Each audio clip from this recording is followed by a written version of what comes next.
Grand Arena is back in just a couple of hours, and after looking through all of the pre-constructed lists available, these are the 3 best decks that I'll be using immediately when the game starts. They're consistent, flexible, and frankly way better for this format than I think people realize. Let's dive into it. Hello, what is up everybody? Kicker of Elves here. Grand Arena is back with new champions and an enormous change in that this time the game mode is only going to allow people to use pre-constructed decks. I know this has been a very divisive change, but as somebody who's been trying to get his friends who are lapsed players back into the game, this might be the best shot, and especially for those lower collection level players or newer players that may not have all the fancy toys, this gives them the opportunity to try things out on an equal playing field and maybe realize, oh, I like this kind of archetype, let me check it out. We'll see how that actually plays out. You know, making our own decks in the PvP only card game is a pretty big part of it. But so comes out in a few hours. The rewards have gotten a bit nerfed from last time. You need to focus on the decks that are going to just power through there, not waste your Grand Arena scrolls or whatever the heck they're called. And I've narrowed it down to these 3 decks that are going to be the top performers. This is in a rough order, so let's just talk straight through them. The Grand Arena Sentinel champion, where the special skill that we get is called Project Armageddon. On reveal, give your Sentinels +1 power, Sentinels plural, for each created card you've played this game that isn't a Sentinel. So this is my number 3 of the 3 decks I think are going to be the best. And if you look at this list, this is a Victoria Hand list. Victoria Hand is extremely strong right now in the meta, at least prior to the OTA, which just went live recently, so we're still feeling things out. This was the best deck in the game.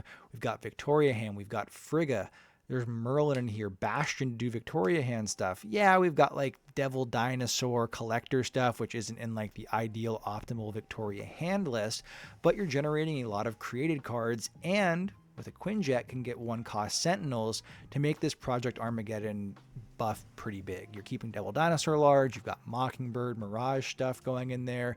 This deck has a lot of potential. If people haven't played Victoria Hand, boy are they going to enjoy it, and largely translating over the very successful Victoria Hand style of play that I'm sure if anybody's been trying to climb the ladder in the past, let's say month, you've seen Victoria Hand come in. But big change here, and this is going to be consistent across every deck available. There's not tech cards. This deck isn't running a Shadow King. This deck isn't running a Deafening Chord. And a lot of the power from Victoria Hand is that it gets to be a very competitive points package, doing things like copying your Victoria Hand, making a bunch of powerful created cards. And it also gets to free roll in tech like Shadow King, which some could argue is the best card in the game, because all of Victoria Hand in the latter version of this, and the deck that you would create if you were doing it yourself, comes from ongoing buffs. It's not standard green power incremental. So you get to dodge Shadow King. You can run Deafening Core because it's cheap, gets out of your hand, makes way for you to get more created cards, and it checks stuff like Move and other low-cost cards. Even you're messing with tons of stuff, opposing Victoria Hands. That's not happening here. The only real piece of the ideal combo that we keep from the optimized deck is that we get Quinjet, Victoria Hand, Frigga, and Mirage. Other cards in here like Collector, so that's why I'm putting it 3 of 3. I still think Victoria Hand is extremely strong, but some of the meh pieces in here may hold it back. Very cool skill. I'm definitely going to try this one out. Now, number 2, conveniently right down here, is the Captain America ongoing deck. The skill here is called Shield Throw.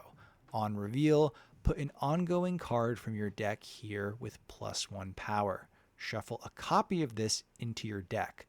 So, and hopefully this goes without saying, but just to reiterate, the skills and your champions start in your hand. By doing this, you can take a look at your deck and figure out, okay, are all my 1-cost or 2-costs in there? Do I have a lot of these bigger drops in there? And just play them and get free cards out there. If you have you're getting a Captain Carter, Omega Red, Blue Marvel, Claw, all of these cards coming out for a cheap reduction can be great, and then it shuffles back into your deck. You get 1 guaranteed draw of this if you play your King Eitri. We've got Goliath, we've got Captain Carter.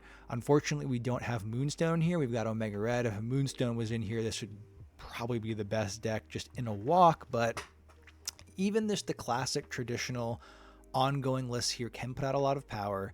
If we were able to cheat out bigger 5 or 6 cost cards, or heck, even just a speed in a certain spot, with our skill, we end up being very happy. We're bouncing stuff around with Captain America, Sam Wilson, and regular Captain America.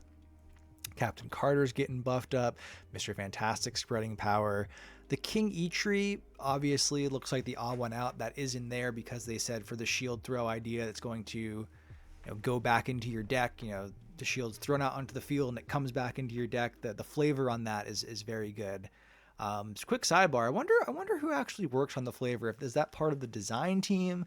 Like, is that Glenn and company being like, okay, how do we make sure this ability is flavorful with the card? Or like, I wonder how that works. Anyway, I think this deck's going to be very strong. Ongoing lists, the Mr. Fantastic champion is widely regarded as the best champion in the Grand Arena mode previously. Granted, we could make custom decks there, so we could do stuff like get a Moonstone into the list, but just how strong you can make a Captain Carter lane.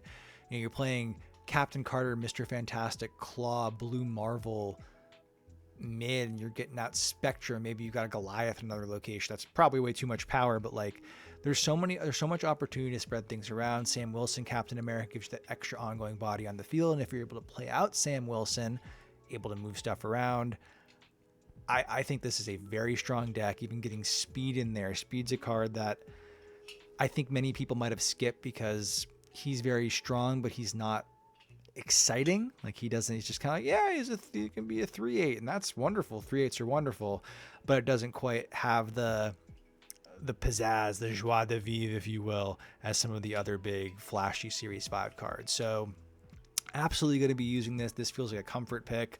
I just love the Sam Wilson Captain America bouncing things back and forth to do that. Sam Wilson shield helps you get Captain Carter lanes into positioning. There is so much to love about this deck, and I think it's going to be, again, this is my number 2 pick for second best deck in the format going into tomorrow. Now the best deck, I think this is let's talk about this. It's the Annihilus champion deck.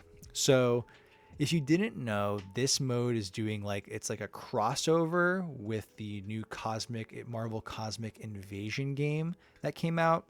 I'm not a big beat 'em up guy. I haven't looked too much into it. I'm honestly not even a huge Marvel guy.